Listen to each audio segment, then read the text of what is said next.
O homem que revolucionou a terapêutica ao descobrir a evolução contínua da matéria cerebral.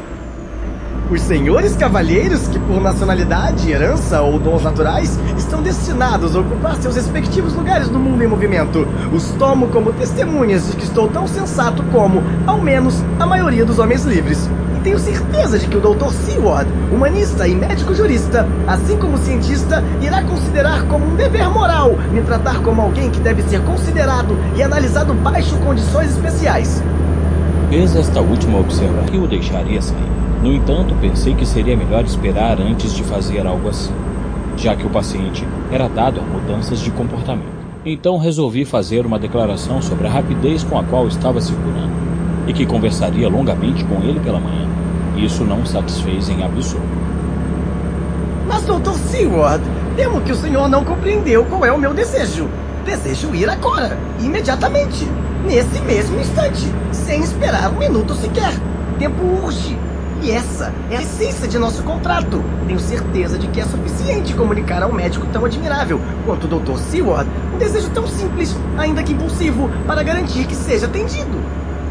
Olhou-me de maneira inteligente, e ao ver a negativa em meu rosto, se virou para os demais e os examinou detalhadamente. Ao não encontrar uma reação suficientemente favorável, continuou dizendo: Será que me enganei em minha suposição? Sim, se enganou. Disse francamente, mas ao mesmo tempo, como compreendi logo depois, com brutalidade. Fez-se uma pausa bem longa e logo ele disse lentamente: Então suponho que deverei mudar o modo de formular este pedido. Deixe que implore essa concessão. Dom, privilégio, como o senhor queira chamar. Em um caso como este, feliz em implorar, não por motivos pessoais, mas pelo amor de outras pessoas. Não posso lhe dar todas as minhas razões, mas o senhor pode, eu afirmo, aceitar minha palavra de que são boas, sãs e nada egoístas. Se o senhor pudesse olhar dentro do meu coração, senhor, aprovaria de forma inequívoca os sentimentos que me animam. Além do mais, me teria entre seus mais diletos e sinceros amigos. Novamente nos olhou com ansiedade.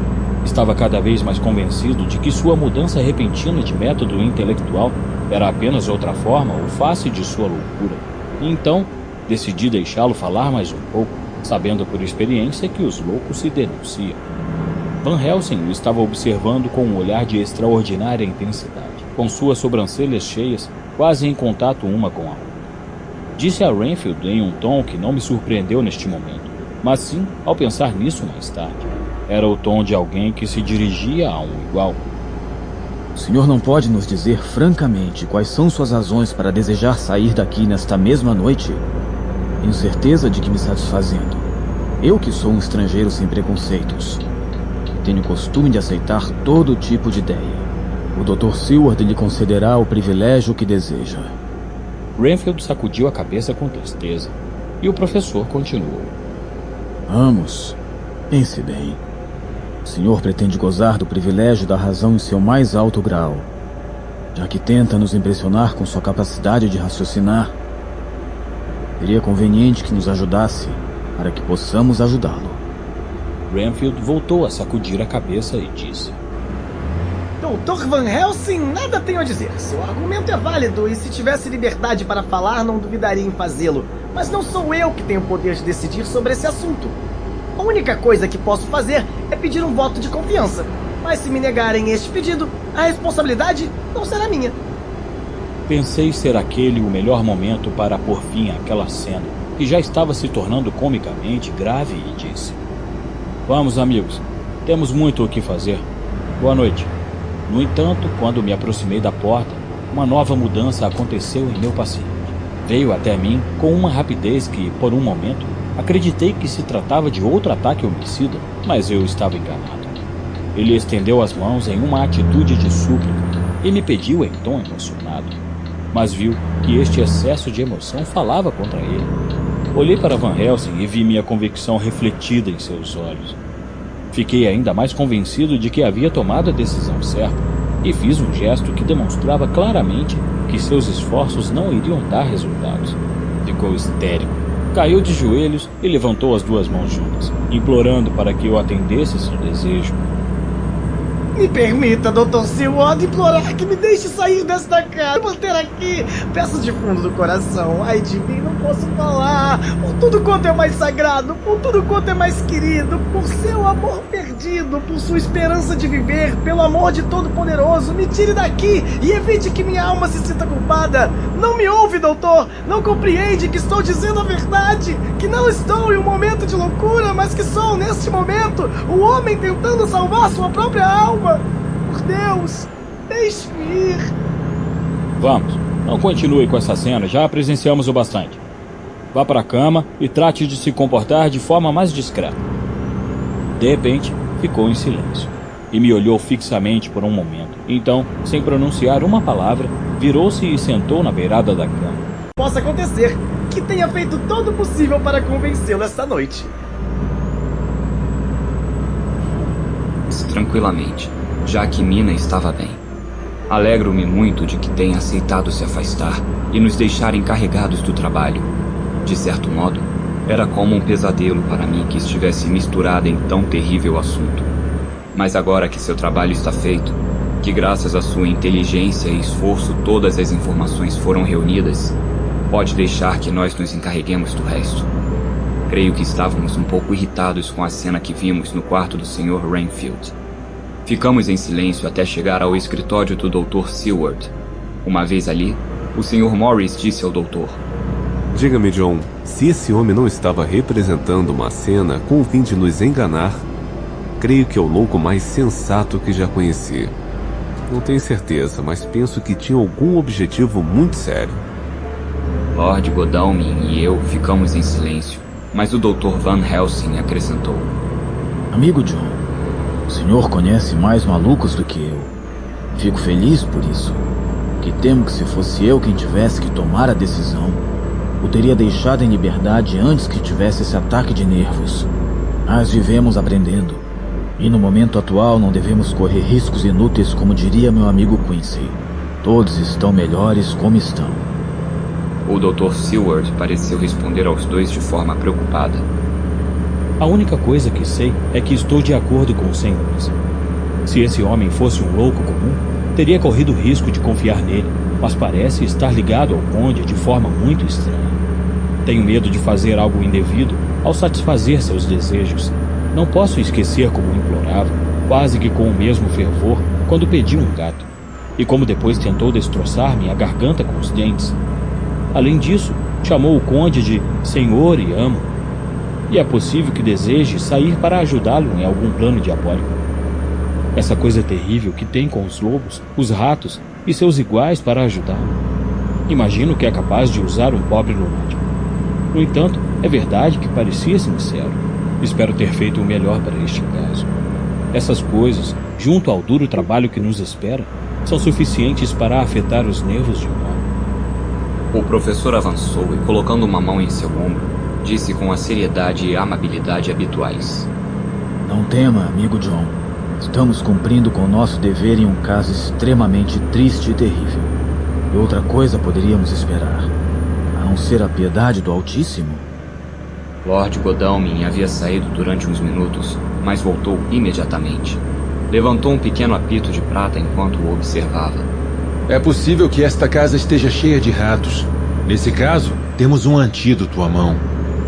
Dirigimos-nos até a casa, tendo cuidado de permanecer nas sombras das árvores, enquanto a lua saía.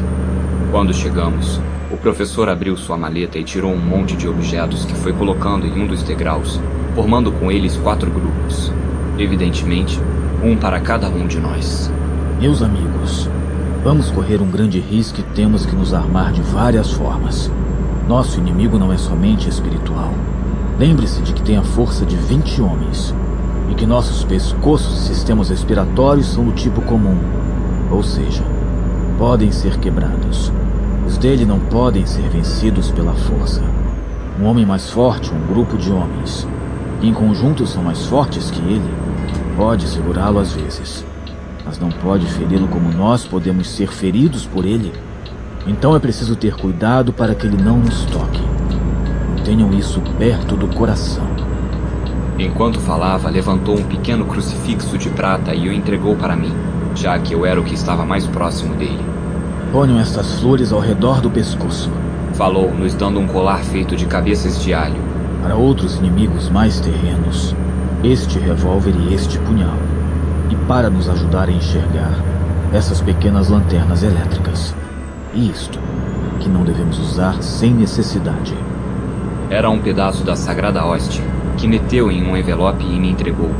Todos os outros receberam os mesmos instrumentos. Agora, Disse. amigo John, onde estão as chaves mestras? Se conseguirmos abrir a porta, não necessitaremos entrar pela janela como fizemos na casa da senhorita Lucy. O Dr. Seward testou um par de chaves mestras. Finalmente encontrou uma que servia. E depois de vários avanços e retrocessos, a fechadura cedeu. Empurramos a porta e entramos. A casa era algo assombrosamente semelhante à imagem que eu havia formado da tumba da senhorita Westenra pela descrição que li no diário do Dr. Seward. Víssemos as lanternas, a luminosidade pudesse atrair alguém que nos visse da rua. O professor não trancou a porta, para que pudéssemos sair rápido se algo acontecesse. Começamos nossas investigações. A luz das lanternas caía sobre todo tipo de formas estranhas. Não sei se isso afastava de mim o sentimento de que havia alguém além de chaves. Cada uma tinha uma etiqueta amarelada pelo tempo. Foram usadas várias vezes, pois possuíam várias marcas no pó. Van Helsing me disse: O senhor conhece este lugar, Jonathan.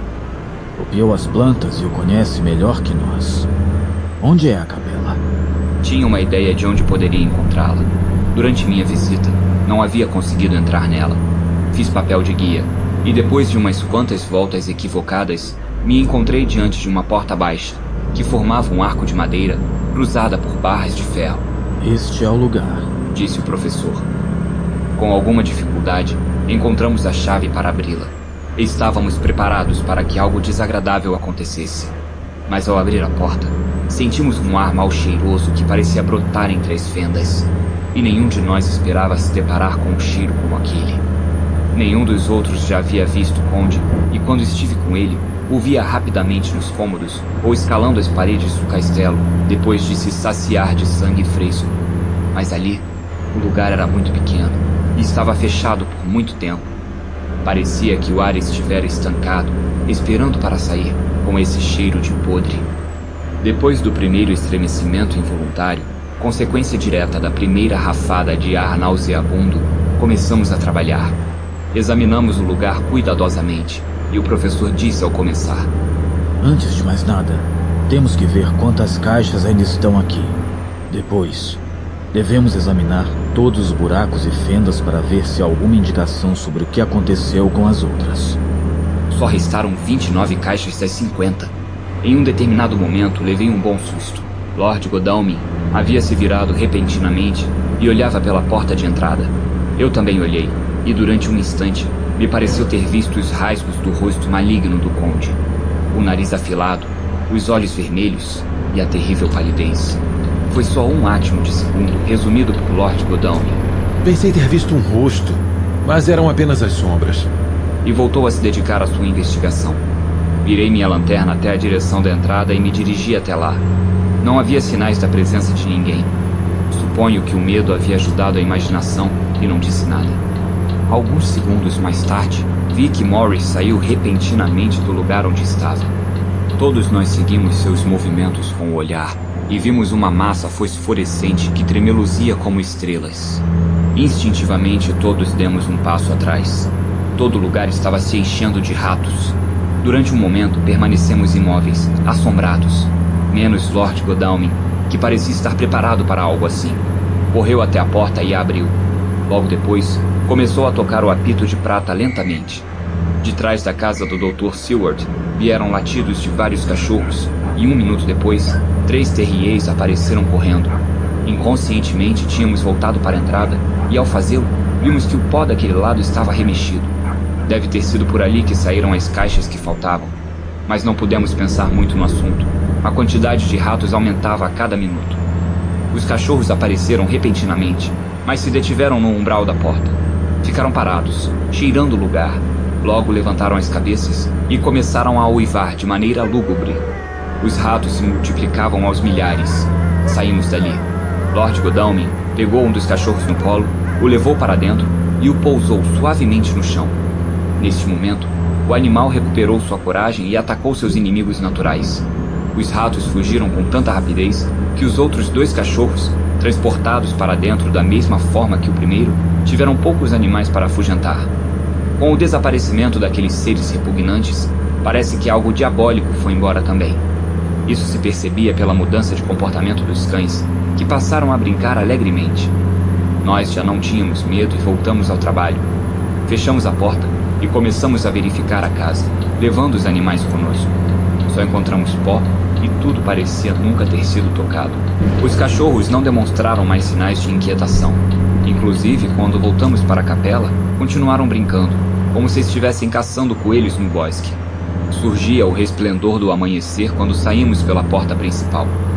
O Dr. Van Helsing trancou a porta, guardou o molho de chaves e nos disse: Até agora, disse, a noite tem sido produtiva. Não nos machucamos como temíamos. E podemos nos certificar do número de caixas que faltam. Sobretudo, alegro-me muito de que este primeiro passo, talvez o mais difícil e perigoso de todos, o tenhamos dado sem colocar a nossa querida senhora Mina em perigo. Também posso dizer que aprendemos algo hoje. Agora sabemos que as criaturas que estão sob as ordens do conde são extremamente obedientes, pois esses ratos vieram a seu chamado. Mas também descobrimos que as criaturas têm medo, e esse medo é maior que a lealdade. Se assim não fosse, esses animais não teriam fugido dos cães. Vamos voltar agora. O amanhecer está perto. É possível que ainda nos restem muitos dias e noites cheios de perigo, mas devemos seguir em frente.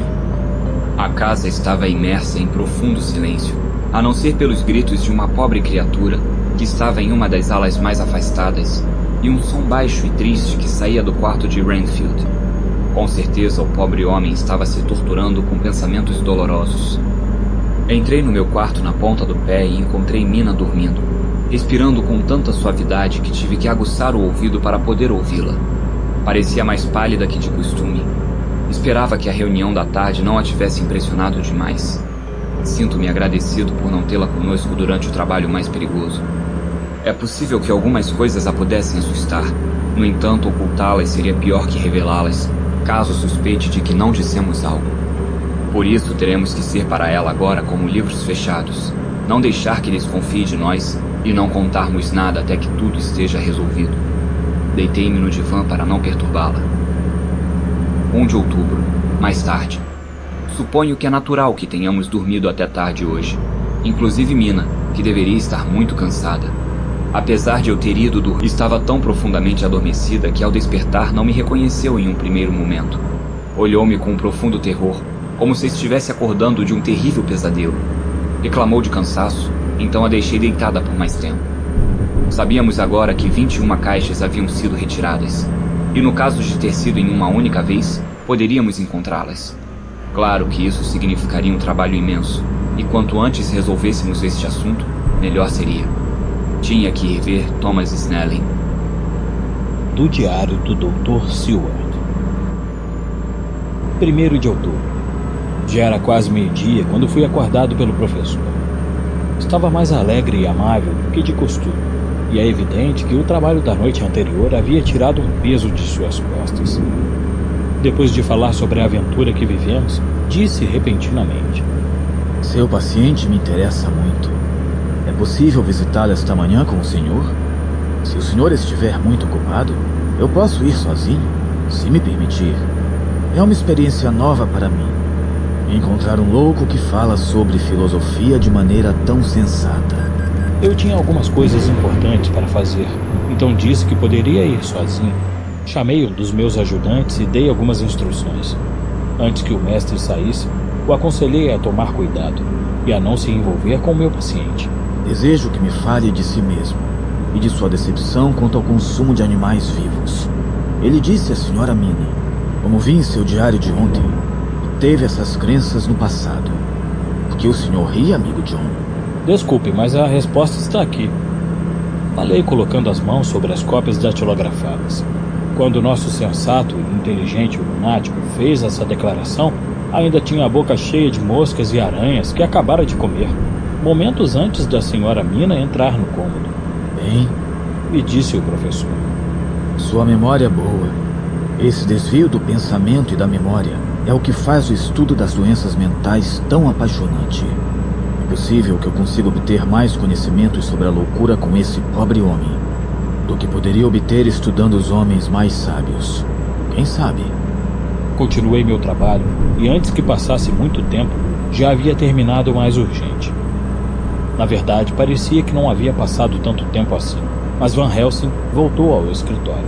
O interrompo? Perguntou permanecendo no umbral da porta. Não, entre, já terminei meu trabalho. Estou livre. Posso acompanhá-lo se desejar. É inútil. Acabo de vê-lo. E? Temo que não goste muito de mim. Nosso encontro foi curto. Quando entrei em seu quarto, estava sentado em uma cadeira, no centro, com os cotovelos apoiados sobre seus joelhos, e em seu rosto havia uma expressão mal-humorada. Falei-lhe com toda a amabilidade possível, e com todo respeito, e não me respondeu. O senhor não me reconhece? Perguntei. Sua resposta não foi muito tranquilizadora. O conheço perfeitamente. O senhor é o velho idiota Van Helsing. Gostaria que fosse embora com suas estúpidas teorias psicológicas. Malditos sejam todos os estúpidos holandeses. Não deu mais nenhuma palavra e permaneceu sentado, fechado em seu descontentamento, como se eu nunca tivesse entrado no quarto. Tal era a sua indiferença. Perdi a oportunidade de aprender algo com ele. Não, devo ir me consolar trocando algumas agradáveis palavras com a doce senhora Mina. Amigo John, alegro-me infinitamente de que ela não tenha mais que sofrer, nem que se preocupar com nossos assuntos terríveis. Ainda sentiremos falta de sua ajuda, mas é melhor assim. Estou de acordo com o senhor. A senhora Harker está melhor fora de tudo isso.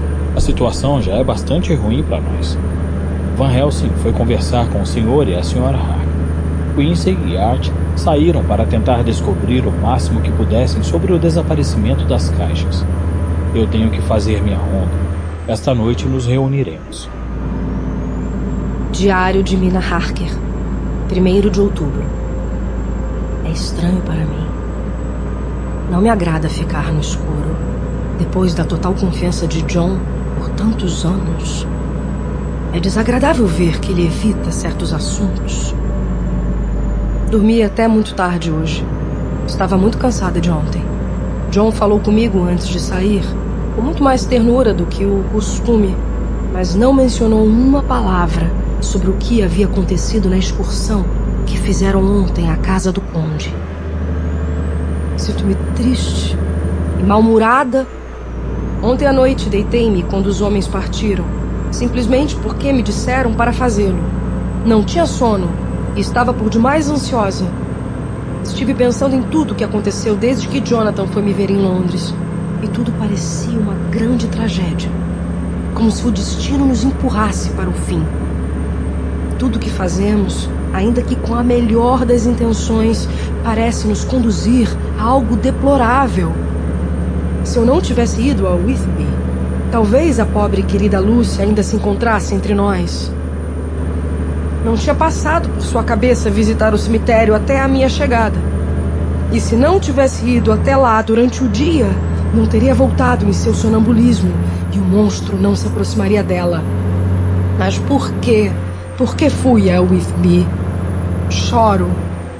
Não sei o que me acontece hoje.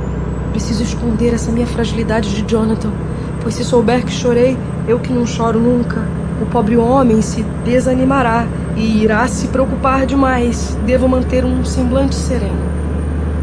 Não posso deixar de anotar como adormeci. Lembro-me de haver escutado um latido repentino dos cachorros e um estrondo. Sons esquisitos, como orações, vinda do quarto do Sr. Rainfield, que se encontra em alguma parte abaixo do meu. Mas logo o silêncio voltou a reinar, tão profundo que me assustou. Me levantei para olhar pela janela. Tudo estava escuro, em silêncio. As sombras negras projetadas pela luz da lua pareciam estar cheias de mistério. Nada parecia se mover, mas tudo parecia lúgubre, tétrico, de modo que uma nuvenzinha de névoa branca que avançava lentamente parecia ter uma vitalidade própria. Creio que esses pensamentos, ao me fazerem esquecer os anteriores, me fizeram bem, porque ao voltar a deitar, senti uma letargia me invadir suavemente, mas o sono mesmo não vinha. Resolvi levantar novamente. A névoa já estava bem próxima da casa. Já começava a subir pelas paredes e a penetrar pelas janelas. O pobre homem falava com mais força e, ainda que não conseguisse distinguir muito bem suas palavras, compreendi que se tratava de uma súplica apaixonada. De repente, ouvi um barulho de luta e compreendi que os enfermeiros estavam se encarregando dele. Senti-me tão assustada que cobri a cabeça com um lençol e tampei os ouvidos com os dedos. Não tinha sono, ou assim eu pensava, porque devo ter dormido logo, já que não me lembro de mais nada até esta manhã. Creio que necessitei algum esforço e tempo para lembrar onde estava ao acordar. Sonhei com algo muito peculiar. Eu estava muito ansiosa por Jonathan e não podia fazer nada. Tinha as pernas, os braços e o corpo com um peso em cima, de tal forma que não podia fazer nenhum movimento costumeiro. Não dormi tranquilamente e segui com sonhos estranhos. Comecei a sentir que o ar estava pesado, úmido e frio. Tirei o lençol do rosto e, muito surpresa, vi que tudo estava escuro. A lamparina a gás que havia deixado acesa, ainda que débil, parecia uma chama diminuta em comparação com a névoa, que neste momento havia ficado mais densa e já entrara no quarto. Lembrei que havia fechado a janela. Queria me levantar para me certificar, mas um peso de chumbo parecia reter meus membros e minha vontade. Fiquei imóvel. Isso foi tudo. Fechei os olhos, mas ainda podia ver com clareza através das pálpebras. É maravilhoso ver os truques que os sonhos têm e como nossa imaginação trabalha de maneira tão lógica. A névoa ficava cada vez mais espessa e eu podia vê-la entrando no quarto. Era como se fosse fumaça ou vapor branco quando a água ferve. E vi que não entrava pela janela, mas por baixo da porta. Os pensamentos ficaram turvos no momento em que a coluna de vapor começou a dançar no quarto. Nessa forma caótica de pensar, me chegaram algumas frases bíblicas. Uma coluna de vapor pelas noites e de fogo pelo dia. Tratava-se de algum guia espiritual que vinha me visitar através do sonho? Mas a coluna era composta tanto do guia noturno quanto do diurno, já que o fogo estava representado pelo olho vermelho, que o via envolto pela névoa. E enquanto o observava, o fogo pareceu se dividir em 2 olhos, iguais aos que me havia descrito Lucy em uma de suas divagações mentais. De repente, lembrei, horrorizada, que era assim que Jonathan havia visto se materializarem aquelas horríveis mulheres, da névoa que girava sob o resplendor da lua. Devo ter desmaiado no sonho, pois acabei em uma profunda escuridão. O último esforço consciente que a minha imaginação fez foi o de me fazer ver o rosto lívido que se inclinava sobre mim, saindo de dentro da névoa. Devo ter cuidado com esses sonhos, pois podem afetar a razão de uma pessoa se aparecerem com muita frequência. Vou ver o Dr. Van Helsing ou o Dr. Seward para que me receitem algo que me faça dormir profundamente. Meu único medo é de apavorá-los com isso. Esta noite irei me esforçar para dormir de forma natural. Se não conseguir, vou pedir uma dose de calmante. Não me fará mal. Ao contrário, uma boa noite de sono me fará muito bem. Hoje, acordei mais fatigada do que se não houvesse dormido nada. 2 de outubro, 10 da noite. Ontem dormi, mas não sonhei. Penso que devo ter dormido profundamente, pois acordei apenas quando Jonathan se deitou. Mas o sono não me fez tão bem quanto eu gostaria, posto que hoje me sinto fraca e desanimada. Passei o dia cochilando. Pela tarde, o Sr. Highfield perguntou se poderia vir me ver. Pobre homem. Ele foi muito amável e, ao ir embora, me beijou a mão e pediu a Deus que me abençoasse. De certa forma, isso me afetou muito, e as lágrimas vêm aos olhos cada vez que penso nisso. Tanto Jonathan quanto os demais estiveram fora até a hora do jantar, e voltaram muito cansados. Fiz todo o possível para alegrá-los, e penso que o esforço me fez bem, e que esqueci o quanto estava cansada. Depois do jantar, me mandaram dormir e disseram que iriam fumar, mas sei que o que desejavam era conversar sobre o que aconteceu a cada um durante o dia. Compreendi pela atitude de Jonathan que tinha algo muito importante para comunicar a eles. Eu não tinha sono suficiente, então, antes que partissem, pedi ao Dr. Seward que me desse algum comprimido para dormir. Ele me preparou um narcótico e me deu dizendo que não me faria mal, pois era bem fraquinho. Tomei a droga e estou esperando que o sono me vença, o que me parece ainda difícil. Espero não ter tomado a decisão errada, já que quando o sono começa a se apoderar de mim, me assalta um novo temor. É possível que eu tenha cometido o erro de me privar do poder de despertar. É possível que o necessite. Meu sono. Boa noite. 20. Do diário de Jonathan Harker. 1 de outubro, pela noite.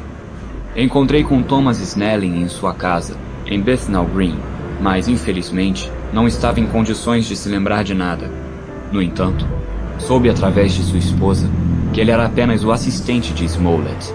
Dirigi-me então a Walworth e encontrei o Sr. Joseph Smollett tomando uma xícara de chá. É um tipo honrado e inteligente, um trabalhador de confiança. Lembrava-se de tudo sobre o incidente das caixas. Pegou seu caderno de anotações e me mostrou o destino delas. 6 das caixas retiradas de Carfax foram entregues no número 197 de Chicksand Street, Newtown. Outras 6 em Jamaica Lane, Bermondsey. No caso do Conde querer distribuir seus fantasmagóricos refúgios por toda Londres, esses lugares haviam sido escolhidos como pontos de partida para a distribuição. Do modo como se desenhava o processo, me parecia claro que o Conde não queria se fixar nesses 2 lugares. Era provável que ele quisesse estender suas garras, inclusive a própria cidade, ao coração de Londres. Voltei a encontrar Smollett e lhe perguntei se me podia dizer se alguma outra caixa havia sido retirada de Carfax. Bom senhor, se comportou muito bem comigo. Eu havia dado a ele meio soberano. Então vou dizer tudo o que sei. Ouvi um homem chamado Bloxham dizer há 4 noites na Pincers Alley que ele e seu companheiro haviam feito um trabalho sujo e esquisito em uma velha casa naquela região. Aqui não são frequentes esses tipos de trabalhos, e creio que Bloxham poderá lhe dizer mais a respeito. Perguntei se era possível que me desse o endereço. Levantou dizendo que iria fazer algumas averiguações. Na porta, se deteve e disse: Escute, senhor. Não tem sentido esperar aqui. Pode ser que encontre Sam rápido, ou que não. Mas, de qualquer maneira, não acredito que se encontre em condições de lhe dizer muito esta noite. Sam é um tipo esquisito quando bebe muito. Se o senhor puder me dar um envelope com o selo e seu endereço, verei onde posso encontrá-lo e enviarei todos os dados ainda hoje pelo correio. Mas será preciso que vá vê-lo bem cedo se quer encontrá-lo, pois Sam acorda muito cedo, por mais longa que tenha sido a noite anterior. Foi o que fiz. Esta noite me sinto cansado e desejo dormir. Mina dorme profundamente e tem um aspecto pálido demais. Seus olhos dão a impressão de que estivera chorando. Tenho certeza de que é muito duro permanecer na ignorância, e de que isso pode fazer com que se sinta mais ansiosa por mim e pelos outros. Mas é melhor assim. É melhor se sentir decepcionado e triste do que ter os nervos destroçados. Os médicos tinham razão ao insistir para que ela permanecesse longe de tudo isso. 2 de outubro, pela noite. Foi um longo dia, emocionante. Recebi uma carta pelo correio que, junto com o endereço de Bloxham, me dizia para perguntar pelo xerife.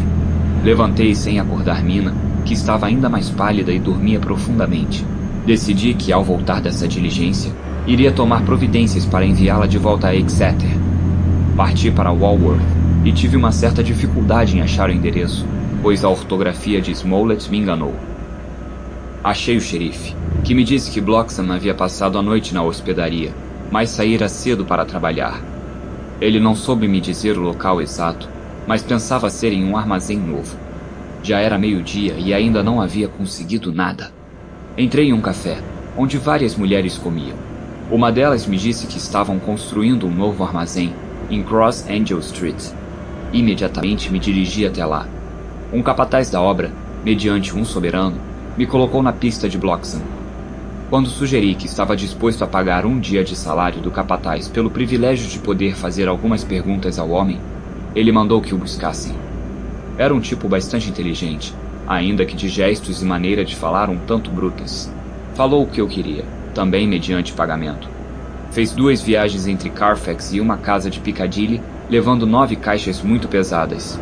Perguntei se poderia me dar o endereço desta casa em Piccadilly. Bom, senhor, eu esqueci o número, mas fica a algumas portas de uma grande igreja branca, ou algo semelhante, que foi construída recentemente. Era uma velha casa coberta de pó, ainda que não tão cheia de pó quanto a casa de onde tirei as caixas. Como o senhor conseguiu entrar se as 2 casas estavam desocupadas? O velho que me contratou estava me esperando em Purfleet. Ele me ajudou a levantar as caixas e a colocá-las na carreta. Isso me insultou, mas era o homem mais forte que já vi na vida. Era um ancião. Pegou um dos extremos da caixa como se fosse um jogo de xícaras de chá, enquanto eu pegava o outro extremo, suando e bufando como um urso. Custou-me muito trabalho levantar a parte que me correspondia, mas consegui. E na casa de Piccadilly, como entrou? Ele também me esperava ali. Deve ter saído imediatamente depois de mim para poder chegar antes na outra casa. Ele também me ajudou a descarregar as caixas no vestíbulo. Às 9? Sim, 5 de uma vez e 4 da segunda. Era um trabalho muito pesado, e lembro muito bem como voltei para casa. O interrompi. As caixas ficaram no vestíbulo? Sim, é um cômodo muito amplo e não havia mais nada lá. Não lhe deu nenhuma chave? Não houve necessidade de chave. O ancião abriu a porta e voltou a fechá-la quando fui embora. Não me lembro de nada da segunda viagem, mas isso deve ser pela cerveja que bebi. E o senhor não se lembra do número? Não, senhor. Mas não é difícil de encontrar. É um prédio alto, com uma fachada de pedra, um escudo de armas na frente e umas escadas bem altas que levam até a porta de entrada. Lembro dessas escadas porque tive que subir com as caixas, junto com 3 rapazes que se aproximaram para ganhar uns centavos. O velho lhe deu mais dinheiro do que esperavam, então tentaram tirar mais dele. O homem segurou um pelo ombro e pouco faltou para lançá-lo escada abaixo.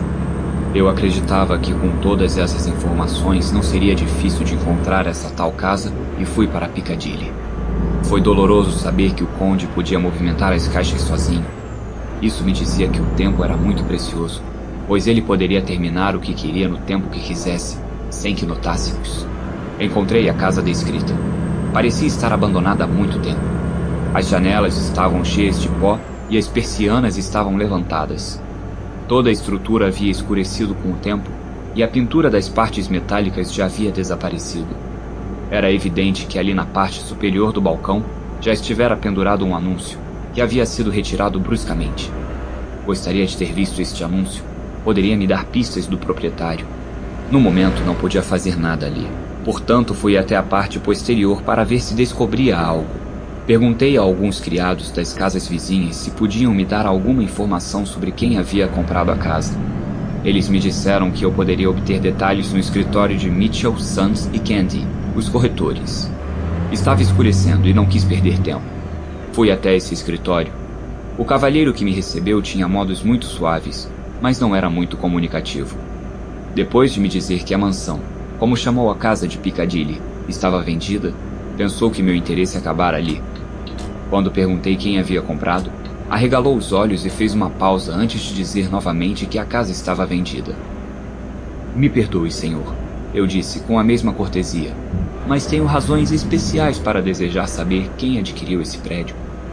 Voltou a fazer uma pausa bastante prolongada e levantou as sobrancelhas. Está vendida, senhor, voltou a dizer laconicamente. Suponho que não se importará em me dar esta informação, insisti. Claro que me importo, respondeu. Os negócios de nossos clientes são absolutamente confidenciais. Estava claro que se tratava de um pedante da pior espécie. e que não adiantaria discutir com ele. Pensei que seria melhor enfrentá-lo em seu próprio terreno. Neste caso, senhor, essas pessoas têm sorte de ter suas informações guardadas por um guardião tão empenhado. Eu mesmo sou um profissional. Lhe dei meu cartão. Estou interessado neste caso por curiosidade. Sou representante de Lord Godalming, que deseja saber algo sobre a propriedade que pensava estar à venda até pouco tempo. Isso fez com que ele mudasse o tom.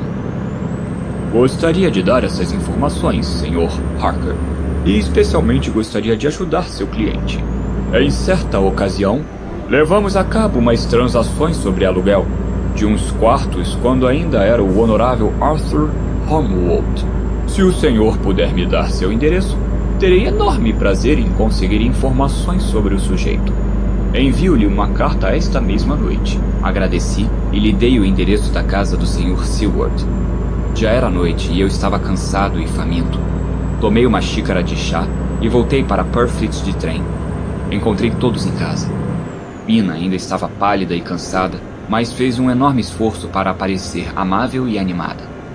Graças a Deus, seria a última noite que teria que estar por perto sem poder assistir nossas reuniões. Precisei de toda a minha coragem para mantê-la realmente afastada de tudo. Não podia falar aos outros dos descobrimentos que havia feito durante o dia, enquanto não estivéssemos a sós. Depois do jantar, e de um pequeno interlúdio musical que serviu para manter as aparências, inclusive para nós mesmos, levei Mina ao quarto para que se deitasse. Minha adorável esposa foi extremamente carinhosa comigo e me abraçou como se desejasse me reter ali. Mas eu tinha muito que dizer aos outros, então a deixei sozinha. Graças a Deus, o fato de não poder contar a ela sobre o caso não fez com que as coisas mudassem entre nós. Quando desci, encontrei a todos sentados ao redor do fogo, estudando os fatos. No trem, havia escrito em meu diário tudo sobre as minhas descobertas do dia. Limitei-me a ler o que havia escrito.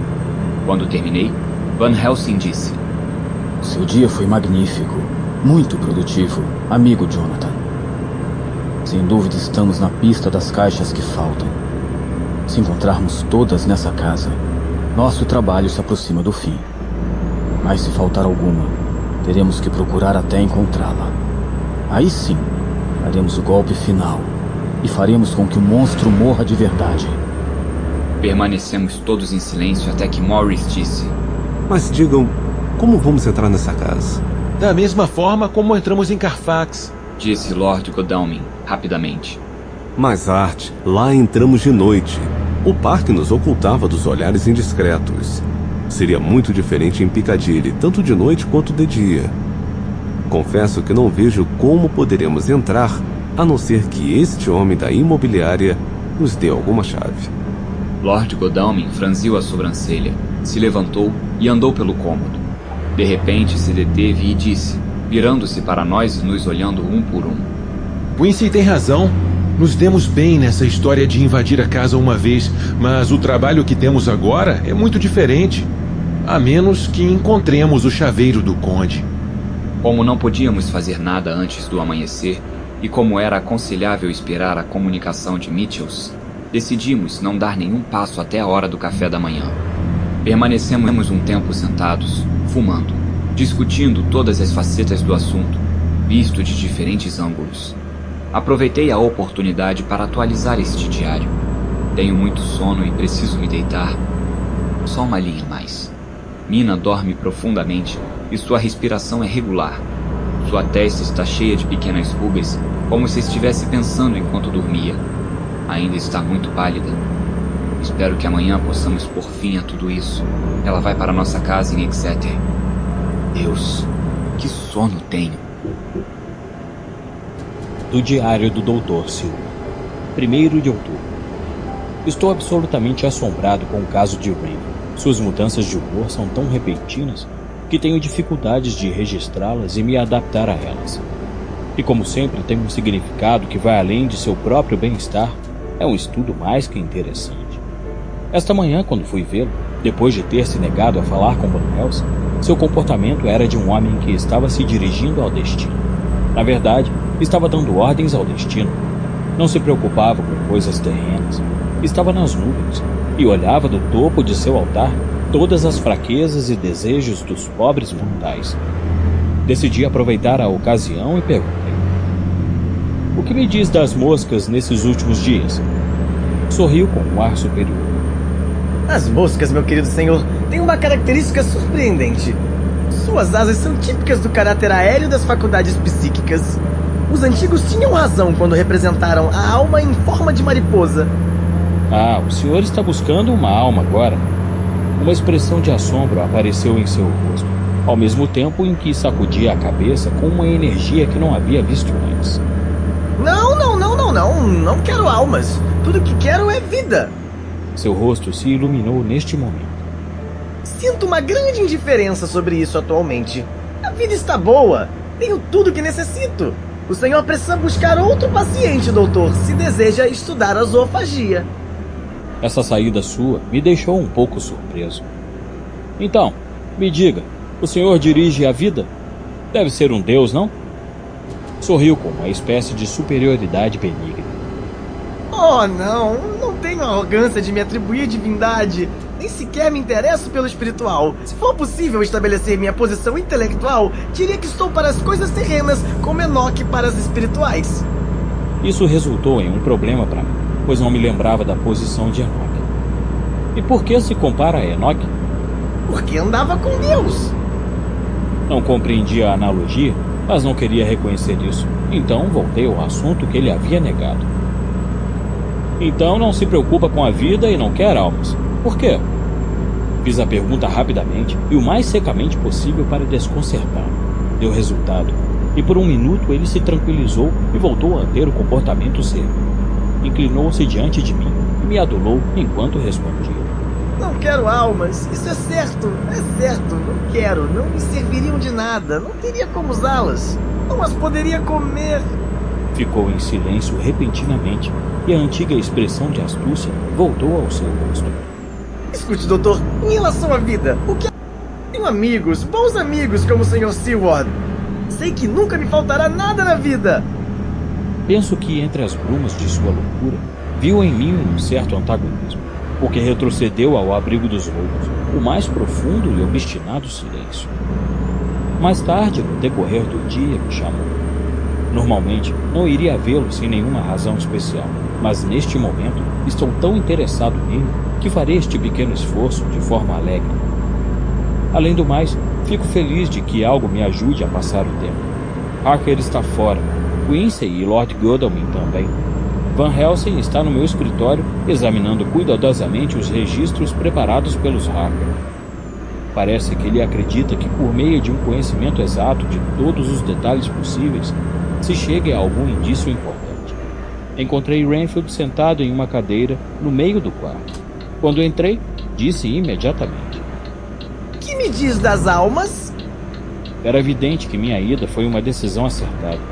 Decidi acabar com aquele assunto. O que o senhor me diz delas?